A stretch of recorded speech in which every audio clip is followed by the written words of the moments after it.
Antan Iltulian Meldanin. Oh, now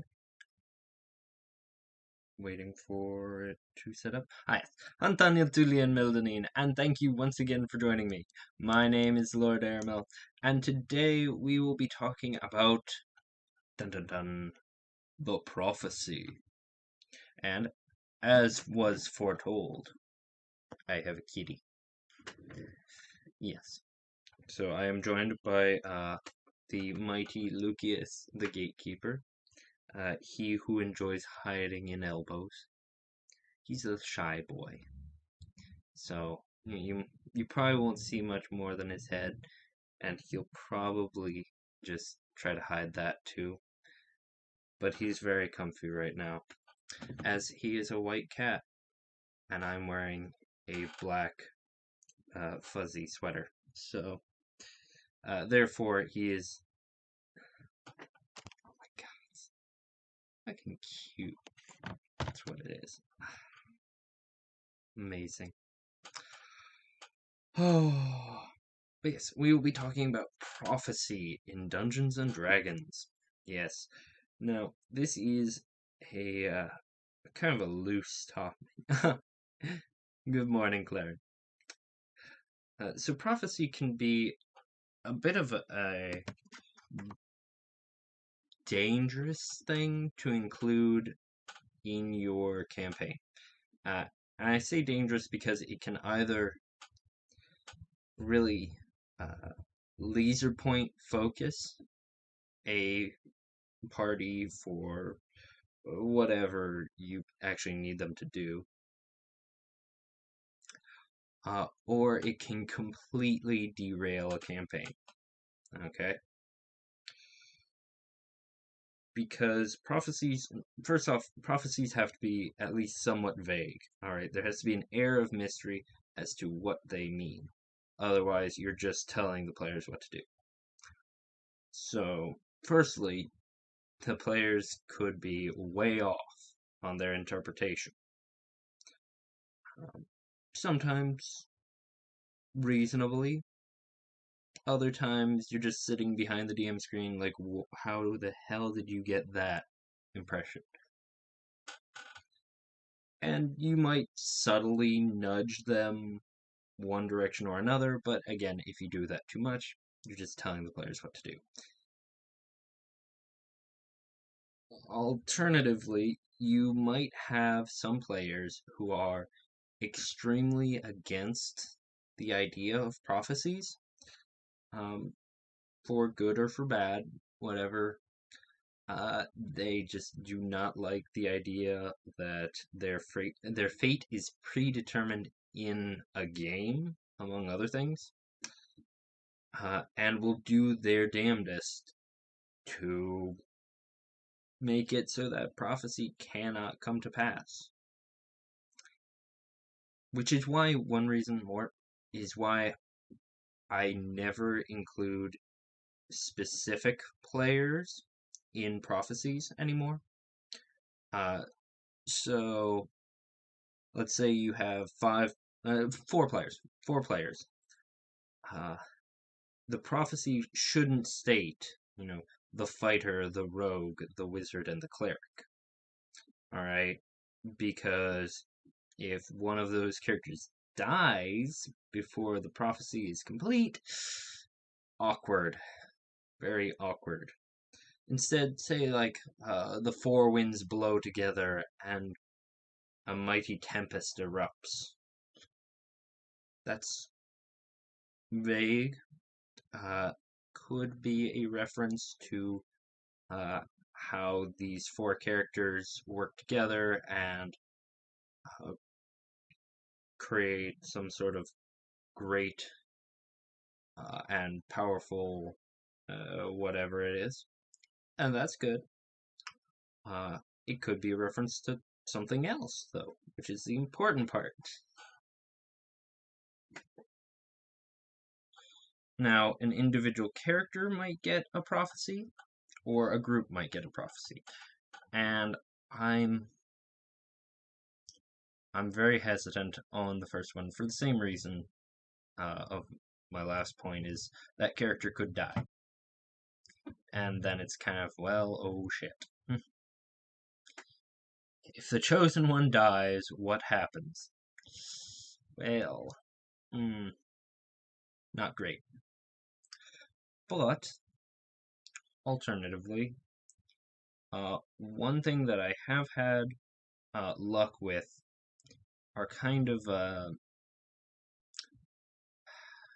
itineraries. Not itineraries. Go here, do this thing, or else something bad will happen. Pretty simple. A good portion of the current thrust of my Tuesday campaign, where the characters are going across the world of Forgotten Realms and gathering the great MacGuffins, is because one of the characters was approached and was given a prophecy by a mysterious old figure who promptly disappeared into the crowd, never to be seen again.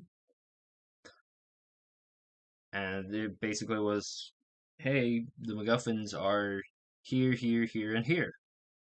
Now, where here is kind of vague and hidden in the rhymes, but yes. But it doesn't say that, okay, you are fated to go here and do the thing. It's, if you want to get the thing, it's here for now, and you should probably hurry. It sets up what the expectations are for that area, too. And I should remark that prophecies perhaps work best in rhyme. However, I goofed up and made it in limerick, which just does not have a prophetic vibe. I suggest more of an A-B format, or just couplets. All right.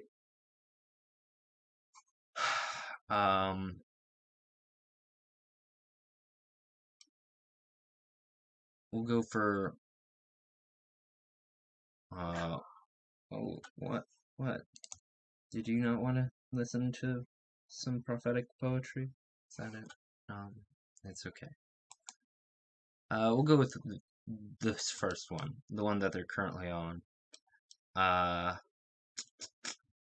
north wind roars a mighty gale, place of wonders for companions hail, under mountain, in water deep, where the mad mages sleep, thence do you follow trail. Now that was bad. I could definitely have taken off the last line and just had it two couplets and it'd be great. I don't know what I was thinking, making it into limerick. Ugh. Anyways, idea is we're looking under mountain in water deep. Okay. My players got the idea pretty damn quickly. Like, oh, okay, we're going to Waterdeep. Problem is, most of them hadn't heard of Undermountain, the massive dungeon of Waterdeep. So it did require a bit of, investigation, thought. Questions were asked. Because several of them knew that Waterdeep was on a mountain. Oh, you just licked my hand.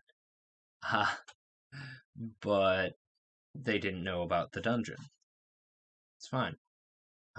Mad Mages sleep. Well, they haven't found Hallister yet, but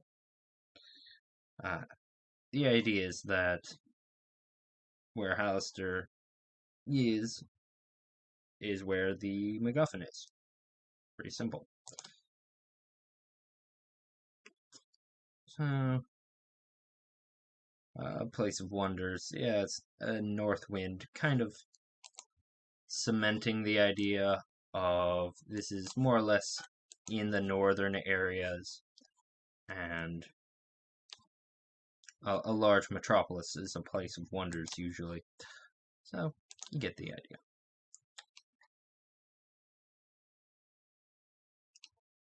I'll try. I'll go with another one that they've basically figured out. Beyond the isles, across trackless sea, within the jungles of foreign tree, the sun's light, sacrificial knife, almost as far as anyone can be. Going to Maztica. Oh, claws. Thanks, Luke. Helpful. Which is basically as far as any Faerunian traveler has ever been over on that side of the world. It's basically fantasy Aztecs. Sun's light, sacrificial knife, dealing with some sort of religious, potentially hazardous to the players, religious overtones. Are you trying to leave? Is that it? Okay. You will get to leave, but first. Yes. Say hello to your adoring public. He is not amused. This is a 16-year-old cat who is not amused by anything. Oh, now, prophecies, I guess. He also shed on all of me. Okay. Got it out of my face. Prophecies. As was foretold. Dun dun dun. There is a overly sarcastic productions video, and I tried to find it, but I couldn't. But it had something to do. I think it was Greek mythos. I want to say it was Greek. And every time Red would say, "There's a prophecy," dun dun dun, there'd be like a guitar riff, and it was hilarious. And I wish I had the editing skills to put one in every time here on a live video. I could probably figure it out, but I also came up with this topic while I was waking up this morning. So now the other idea for a prophecy is to make it. Want to talk about something I should know? Just give me one. Oh, okay. No, I'm not going to do that, Claren. I'm basically I'm talking to you at this point, but also for posterity. So, to make a prophecy so incomprehensibly vague as to make it both self-fulfilling and basically incapable of the players actually knowing what's supposed to happen. The best and perhaps the root, the genesis of this idea comes from the draconic prophecy of Eberron, which is so incalculably mysterious and all-encompassing and just worldwide, is that it's been going on since the world was created. It is revealed in bits and portents and omens all across the world, all the time. And it's telling every possible future. And it's just so mind-bogglingly complex that the mortal races just said no. We can't actually figure this out. It's not worth our time. There are a few people who still try anyways, called Dragon Prophets. It's a prestige class. It's cool. But it's basically, unless you're literally immortal, or maybe a dragon. If you don't have a lifespan of a dragon or better, don't bother trying to study the Draconic Prophecy because it's just too much to figure out.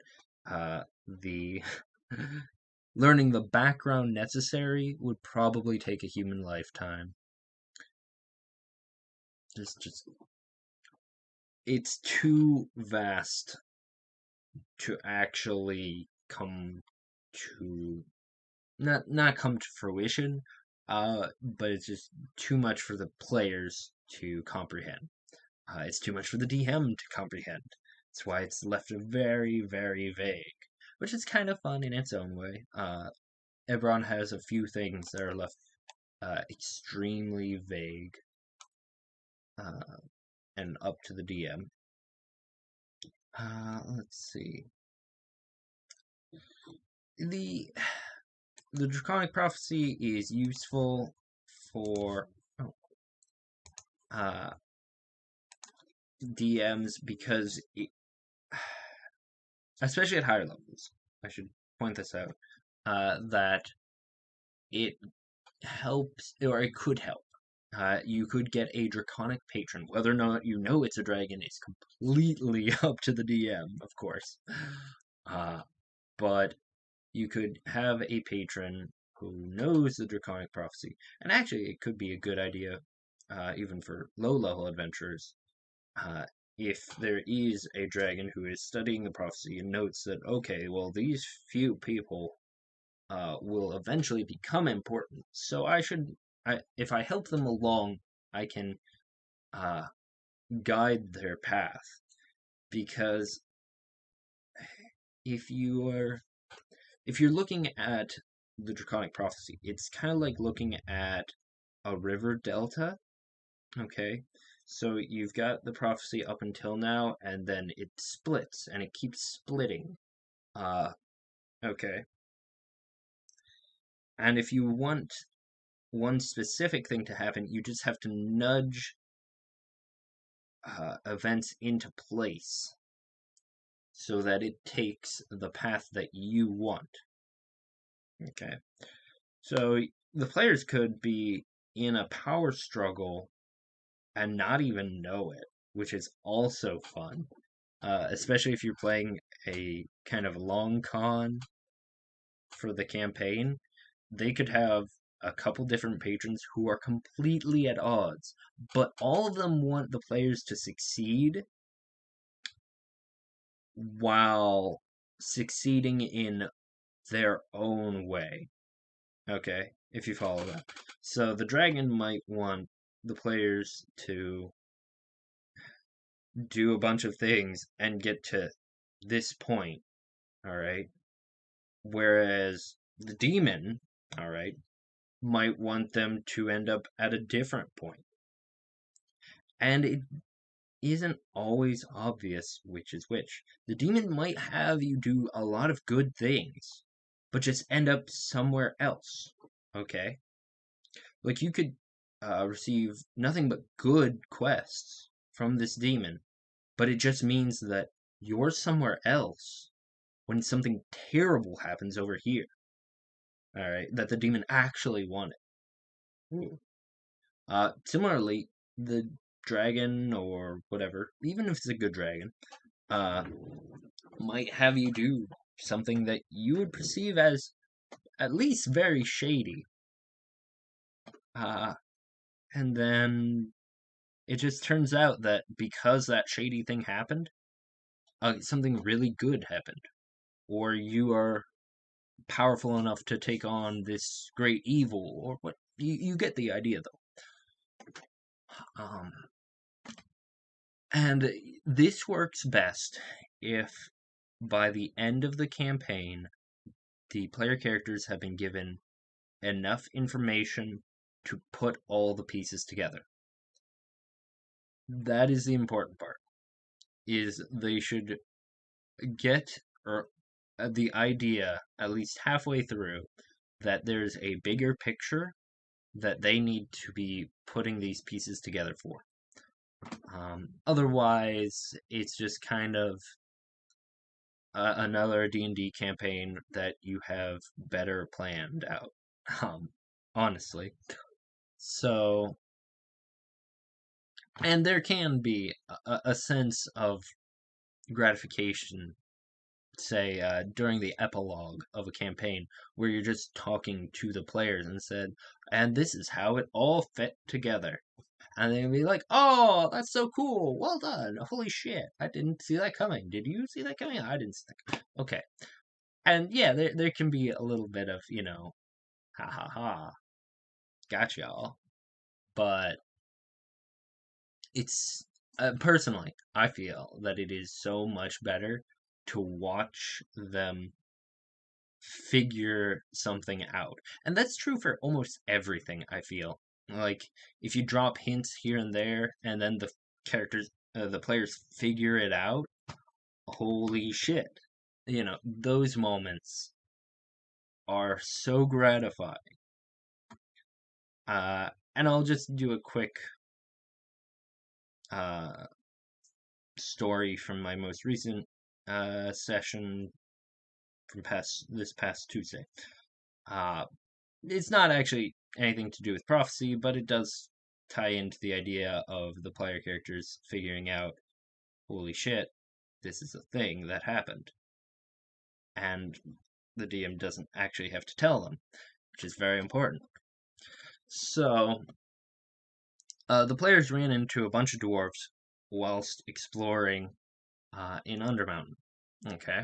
There were four dwarves, looked to be at least related, very similar looking, but none of the other characters were dwarves. So I, I kind of poked it. I think, if memory serves, like, well, they all look very similar, or you could just be kind of racist. Mm. And they kind of, uh, everybody laughed it off, which is great, except all four dwarves were actually exactly identical down to the equipment. Hmm. They also didn't speak Dwarven. They spoke Undercommon, which is also a bit of a red flag. And to their credit, the player characters did decide that that was kind of weird and very upsetting in some ways. It probably would have been more upsetting if they couldn't communicate at all. But I figured because Undercommon is kind of a lingua franca, a trade language, that the character who could speak Dwarven could probably speak enough Undercommon to get an idea across, with a bit of charades. um, so they kind of talk back and forth. They're looking for a monster. Now, they didn't exactly know what the monster could do or anything like that. But they're looking for a deep spawn. All right. All they know is it's a big monster and it has a thing that another NPC wants, and when that NPC gets what he wants, you will give them a thing to help them get the MacGuffin. All right, it's kind of a roundabout way of looking at it, but you get the idea. So they talk to the dwarves. They don't get much information. The dwarves tell them that there are monsters off that way. Go off that way. Whatever. They can't exactly talk that, we are hunting a deep spawn. It's kind of a bit too specific for the language barrier. So, in a gesture of friendship, they give them a nice cask of, I think it was very nice cider. Uh, they give this to the dwarves, who are very excited by this. And then they go off. And what should happens, a portal is accidentally activated. I think. Did I go? I went over this last time, I think. Was it last time? Maybe it was last time or the time before. I don't remember. Whenever I did my portal videos. Um, it might have been the time before. Yeah. So, the characters portal find themselves in a little kind of hamlet that does some trade with these underground trade routes. Oh, okay, was it last week? Okay, fair enough. Thank you. And also kind of caters to dungeon delvers in the area. And so, they restock, they're pretty happy. They visit Mistress Narali, a halfling retired adventurer, uh, who, after being sufficiently paid for her sagely advice, uh, talks at length about Deep Swan. It's like, okay, yeah, they're basically big ass balls that with tentacles and like mouths. And one of the things that they're known for is basically creating duplicates of the things that they eat. I'm sorry, what? Yeah, so if you ever see like a bunch of uh, drow and some grimlocks just working together, or if you're dealing with these things that don't act right, that's probably it. And I was like, I don't think I even said that last bit actually. And by that time, the two veteran D&D players had just kind of the dwarves, and me without having to say, wow, this was a long side tangent. Ugh. But basically, the idea is that me not having to say outright that the dwarves were deep spawn, uh, and for the characters to have actually just figured that out on their own, marvelous. Absolutely wonderful. Um, let's see how. Yes, how long have we been going? It doesn't tell me. Oh, there it is. Live for 27 minutes. Okay, cool. So, beyond this, back to prophecies, because prophecies are good and fun. You might have a player who wants to do something prophetic. Uh, if you have, say, a cleric or wizard who specializes or who gets uh, the proper spells to do this kind of thing, uh, it can be tricky. It can be very tricky, and it really depends on the level. Uh, what is it? Augury? Is it augury? I got my player's handbook right here. So, yes. Just going to flip through and find augury. Yes. Okay. Augury, second level cleric spell. So you get it not quickly if you start at level 1, but pretty early on. Uh, you're getting a idea whether a particular action will bring good, bad, both, or neither results. Okay. It can see into the future of about half an hour. That's pretty simple. As a DM, use your common sense. If the characters are going into a dungeon, wheel and woe. Pretty simple. Unless you know that something bad is waiting for them, like, immediately in that first room, wheel and woe. If they're trying to figure out, which direction to take, well, does one side have a terrible monster? Does the other side have a great treasure? Use your common sense. Use good judgment.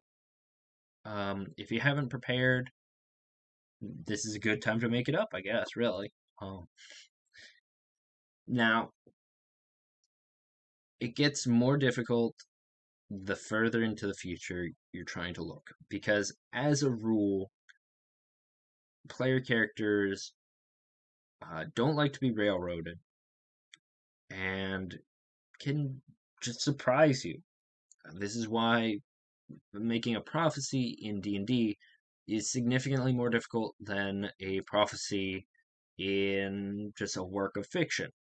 Okay, you can't control the player characters and have everyone just be okay with it, really. Like, you can subtly influence them if possible, and that really comes down to your own personal skills. Uh, though playing on preconceived notions can help, I gotta say. So keep all that in mind. But basically, if you have a character who is playing some sort of prophet-esque character, and they want to go and have one of these larger prophecies,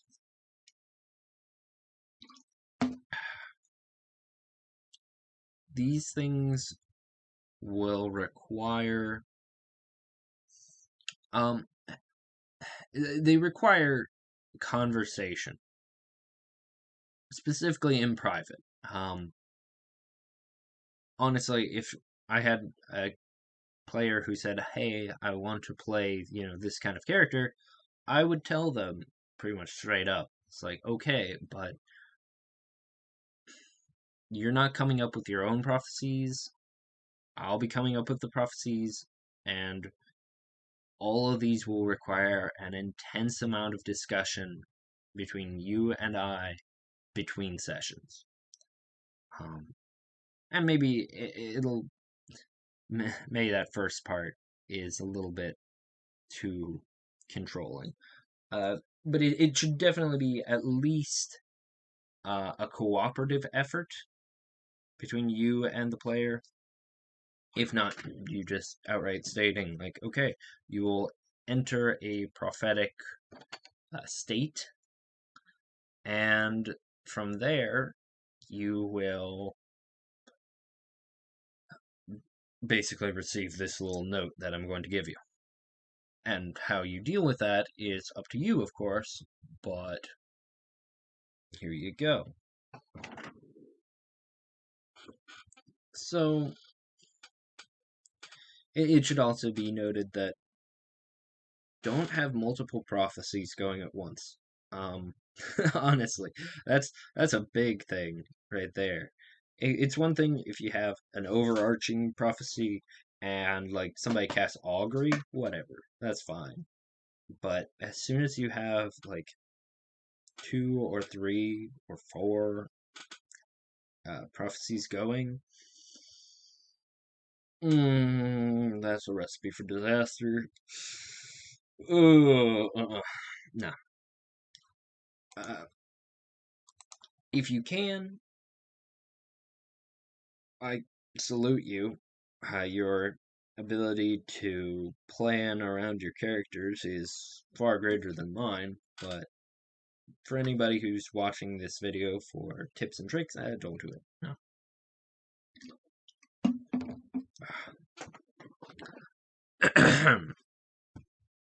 Sorry. Oh. Now, where was I? One other fun thing, actually, that would improve the chances of players actually following a prophecy, though. Make them work for the prophecy, okay? This could be a side quest to go and visit the prophet. Okay, prophesizer. I'm gonna call him Oracle. We'll go with Oracle. Try Oracle. Yeah. Is there a prestige class Oracle? What book was that in? I know that there's a prestige class. I played one for a few sessions. Anyways, not the point. Sorry. Point is that make them work for the prophecy, okay? If the players feel like they have worked for and earned a prophecy, they are far more likely to be invested in that prophecy and want it to come to pass, or want to do their part. to make it come to pass. Which is kind of perhaps the second thing I goofed on in just kind of giving these players a prophecy.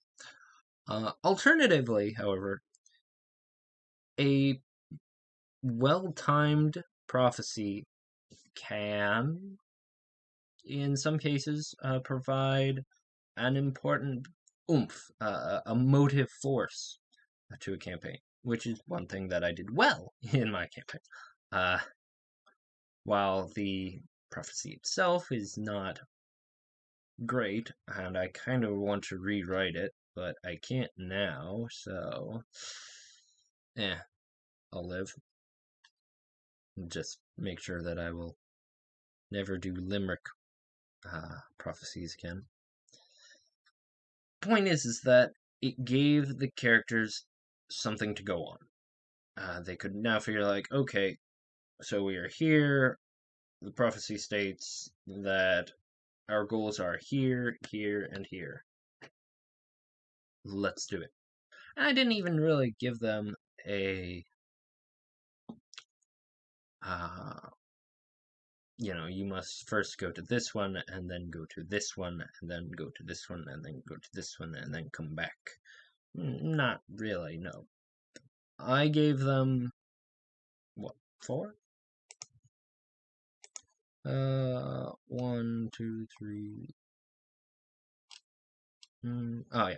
So, 4, yeah. And I largely put them in a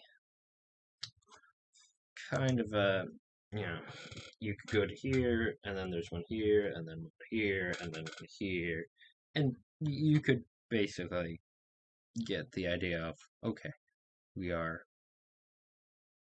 can go basically in a circle and get them. Cool. But the players didn't even take me up on that. Instead, they found a different way, a Fey Crossroad, which I definitely have talked about before. I think in the Portal video. And they immediately went to the second one. So they went to Waterdeep instead of the High Forest.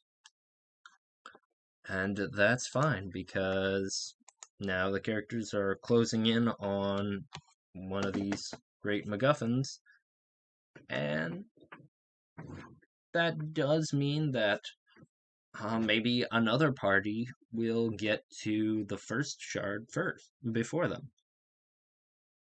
Who knows? Maybe. I have warned the party that such a thing is entirely possible.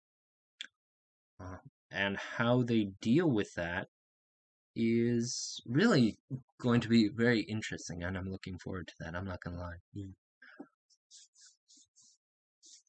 lie. Prophecies also can contain consequences. If the players don't, you could say, if you don't do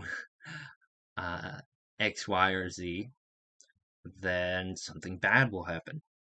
And that happened in my first Eberron campaign. My Eberron canon has probably like 5 or 6 campaigns, at least loosely tied in together now.